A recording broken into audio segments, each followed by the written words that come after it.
Hey guys, welcome to my channel um, of teaching you how to become a producer on FL Studio specifically. Now, this is for all the guys that's trying to become a producer when they grow up, or the aspiring artists who can't afford beats like how I was. This is a video for you. This will teach you exactly everything you need to know about FL Studio. Make sure you drop a like, subscribe so you can learn more like this. This is beginner level, but I will be making more videos on more levels in the future.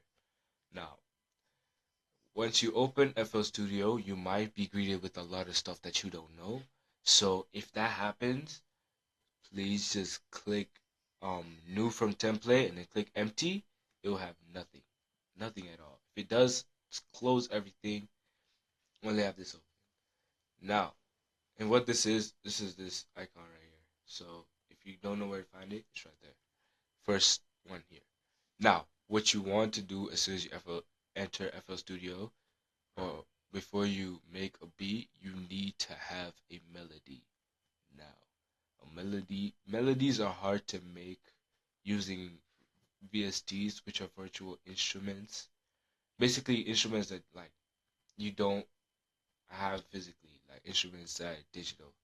So it's hard to make those. I will get into that later. That has chord progressions and everything. But first, I would suggest using a loop that you can find anywhere. I would suggest to use um CJ Vegas on YouTube. I would suggest using CJ Vegas because he has 100% royalty free, as you can see, loops here that you can just put into your FL Studio and use for absolutely free and play around with it.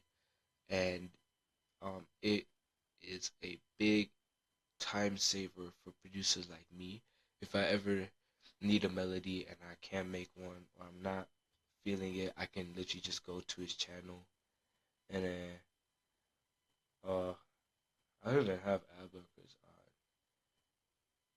but you can just go to his channel and just, you know what I'm saying, just see which loops you have here, pick one, download them off absolutely free. This I'm not paid to say this, but it's true. Now, what you want to do is after you've downloaded a kit, make sure you get it out of your zip file and put it in your downloads. Then from then open it as a file, not a zip, but just a file. What you want to do after that is you want to get um the loop of your choice, and what you want to do is you want to simply drag this in. Now, this has the first thing you want to do is you want to notice that this has a BPM up here and a key, which is D minor.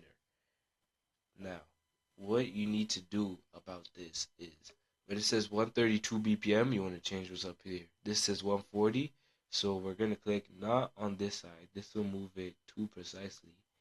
But what you want to do is you want to go more to this side, and then you want to move it down to the tempo of it, the BPM. Once you've done that, it should cut off perfectly at 5, 9, or wherever the loop ends. It's usually between 5 or 9 though, most commonly. Now what you want to do is you want to download a drum kit because that's where you're going to get all your sounds from. Your hi-hats, claps, snares, everything. You can just search one up of your style. This is a little um kit that I downloaded the other day, but I would suggest for the first one, it's the first one I've ever downloaded. It's called the Drake drum kit. You could probably find this really easy. Um, just get the drum kit of your artist or desired genres. Have an R&B drum kit, Drake drum kit, all of that. Once you have that, you're probably wondering how to get it in here. What you want to do is you want to click options, and then you want to click um, file settings, and you want to click this folder right here and add it. See, I've already added it because I put it on my desktop. It's easy to find. Once you do that, just click on this side, click Control R, it will refresh everything, and it should be there. If it doesn't refresh for whatever reason, just close and reopen it, it will be there. What you want to do is you want to open it. The first thing you want to add usually will be hi-hats. So you want to click the hi-hat section, This can also be labeled HH if you're confused about that. Some drum kits do that, but this one doesn't. It just says hi-hat. Now what you want to do first, you actually want to listen to your sample so you know what you're going for.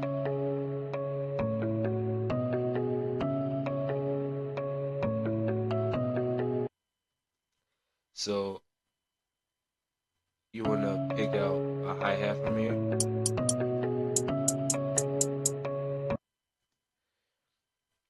And then once you find the one that you like, you want to click these 3 bars up here. You want to drag and drop your hi-hats into there. You want to right click it, and then you want to click fill in each 2 steps. And then once you've done that, if you want to listen to it as a pattern only, you want to right click it and click piano roll, and then click the pad out here, which will only hear the pattern. But what I would recommend is putting it where you can hear the hi-hats and the song, because that's obviously what you want to do. So you want to click this, which by the way up here says, yeah, it's a hint panel, so it names everything once you highlight it. So if you're lost, always look at the top corner here. But this is where your patterns will be. So you want to drag and drop this in, and now you can hear it. So you can double click it and you can play around with it however you want. Now if you want it to have a more bouncy feel, then you can add a little bit of hi-hats in between. But before you do that, you want to press control. Like I have keystrokes at the bottom. You want to press control, then click it, and then you want to highlight everything. You want to hold shift and click it. This will duplicate everything as you move it. Don't let go of shift. Don't let go of it. Just hold it and then release it. You want to do this for the next 5 bars, which is this number up here. And make sure it's always on. It always starts from this line at the number. So you want to duplicate it over and over again. Make sure it's in between like that. At 5, you can do it at 9 if you want it to be longer, but I would suggest starting at 5.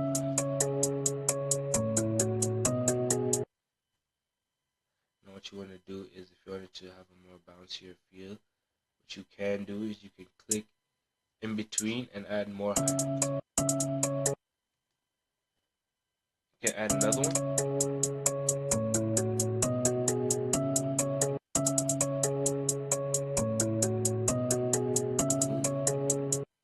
Yeah, there you go. So it sounds a lot better.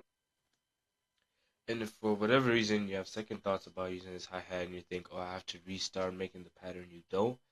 All you have to do is you throw another hi-hat like this. You just drag and drop it onto where it was, exactly where it was.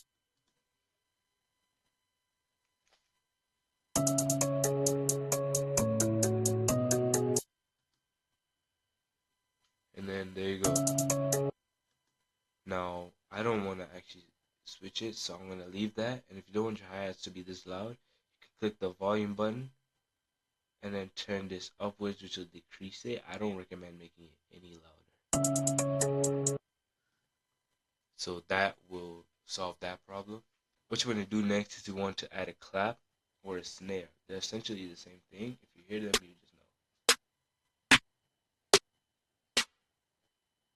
You can pick either a snare or a clap, or you can combine the two, but I would suggest using one for now since you're just starting off.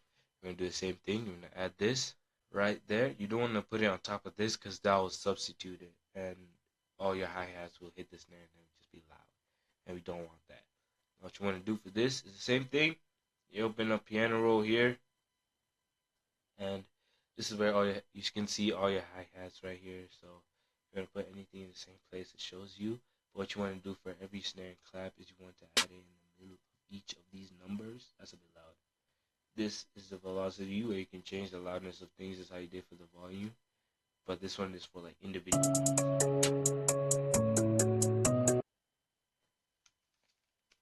So you want to add it in the middle of each number each time.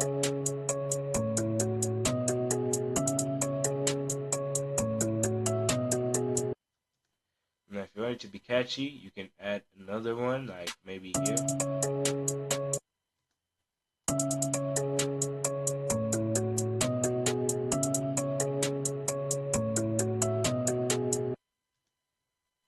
that makes it a bit more catchy. Now we're done with that. You don't have to pay attention to these. I would actually recommend you turning these stuff off because it just makes it look weird. This is how it looks on the pattern. This is something you shouldn't pay a lot of attention to. You should only worry about what's actually in the piano roll. Now what you need next is you need to add an 808. Now, an 808 is basically the bass.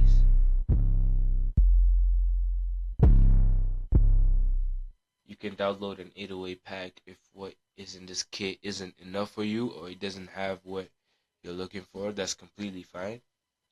But we're going to use this one today. Now what you want to do is you want to drag it in.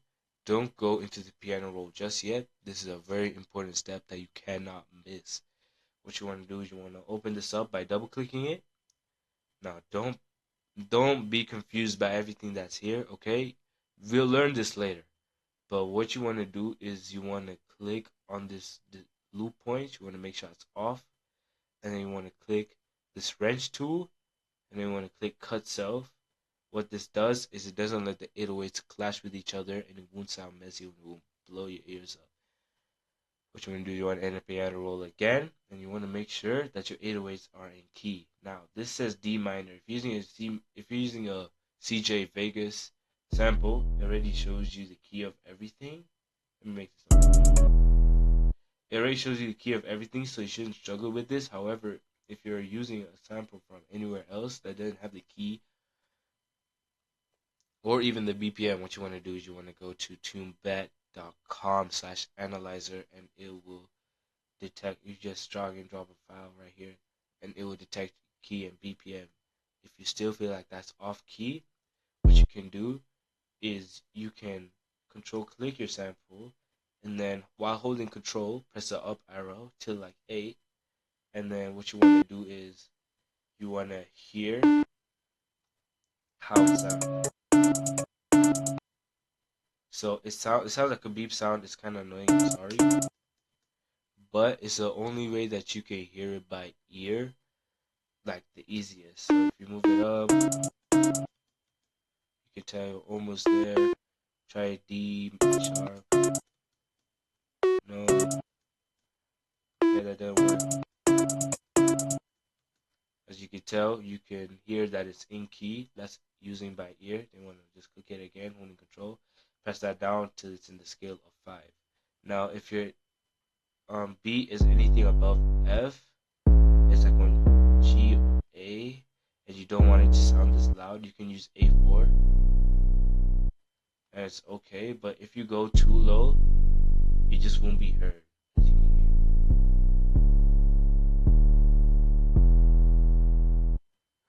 So yeah, make sure like only if it's above F should you go and use something of a lower key, and especially with other 808s you literally can't hear it, so I would recommend staying the keys of 5. But if it's a key like H or A or B, then I would recommend being around here, being on the 4 scale. But it's usually on 5, so don't stress. So what you want to do is just add as many as you want, not crazy many because then it will sound bad. What I like to do is I like to put it after each little box once you zoomed out all the way.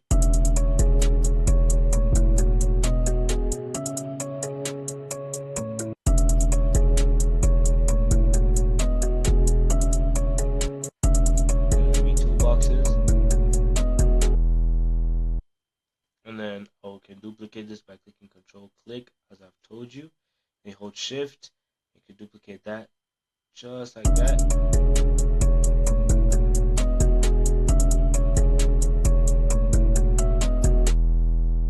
Maybe add another one, like right there.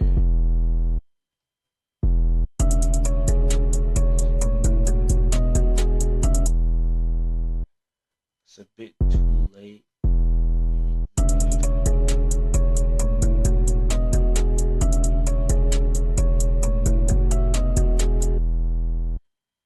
And that's pretty much it. If you wanna have the pattern extend again, you can click Control B.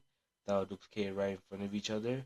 Why we use Shift before is because we need to move it to a specific position. But pressing Control B will put it right in front of it, no matter where it is.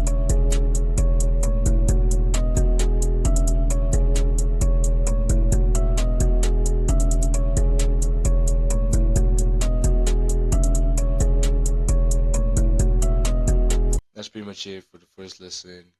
You can do this for any beat. It doesn't have to be necessarily the same as mine, but if you really want to follow my steps, this is in the gonna pack right here is the sample 132 BPM DM if you want to really follow my steps. And like if you're that confused, though it shouldn't be that hard for other beats, it's essentially the same thing. Thank you for watching. Make sure to like and subscribe if this helped. I really hope it did. And I'll see y'all in the next video.